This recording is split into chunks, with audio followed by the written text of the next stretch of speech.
और गंभीर मामला है। ऑस्ट्रेलिया के एक जाने माने क्रिकेटर और कमेंटेटर का इस तरह के अपराधों में शामिल होना और जेल जाना चौंकाने वाला है। माइकल स्लेटर को घरेलू हिंसा के मामले में 4 साल की जेल की सजा सुनाई जाना, जिसमें गला दबाना, चोट पहुंचाना, चोरी और स्टॉकिंग जैसे गंभीर आरोप शामिल हैं, निश्चित रूप से उनकी निजी जिंदगी में गहरे संकट को दर्शाता है। यह और भी चिंताजनक है कि जज ने उनकी शराब की लत को इन समस्याओं का मुख्य कारण बताया है और यह भी कहा है कि इस लत ने उनके पेशेवर करियर को भी खत्म कर दिया।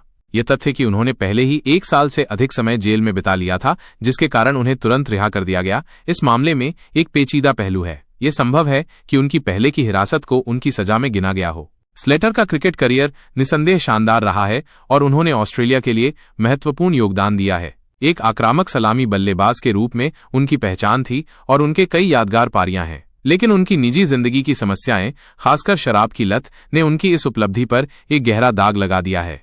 यह मामला कई महत्वपूर्ण सवाल उठाता है। शराब की लत और घरेलू हिंसा का आपस में क्या संबंध है? यह दिखाता है कि लत किस तरह से व्यवहार को नकारात्मक रूप से प्रभावित कर सकती है और गंभीर अपराधों का कारण बन सकती है। क्या समय से पहले रिहाई अपराध की गंभीरता को कम करती है? यह एक बहस का विषय है कि क्या पहले से जेल में बिताए गए समय के आधार पर रिहाई उचित है, खासकर घरेलू हिंसा जैसे गंभीर मामलों में। पुनर्वास की भूमिका क्या होनी चाहिए? जज का यह कहना कि स्लेटर के लिए पुनर्वास की राह आसान नहीं होगी, शराब की लत की जटिलता और उसके दीर्घकालिक प्रभावों को दर्शाता है। कुल मिलाकर यह घटना एक प्रतिभाशाली खिलाड़ी के दुखद पतन और शराब की लत और घरेलू हिंसा के विनाशकारी परिणामों की याद दिलाती है। स्लेटर का भविष्य अनिश्चित है और ये देखना होगा कि वो अपनी समस्याओं से निपटने और एक बेहतर जीवन जीने के लिए क्या कदम उठाते हैं। यह मामला खेल जगत और समाज दोनों के लिए एक सबक है कि निजी जीवन की समस्याओं को नजरअंदाज नहीं किया जाना चाहिए और समय पर मदद लेना कितना महत्वपूर्ण है।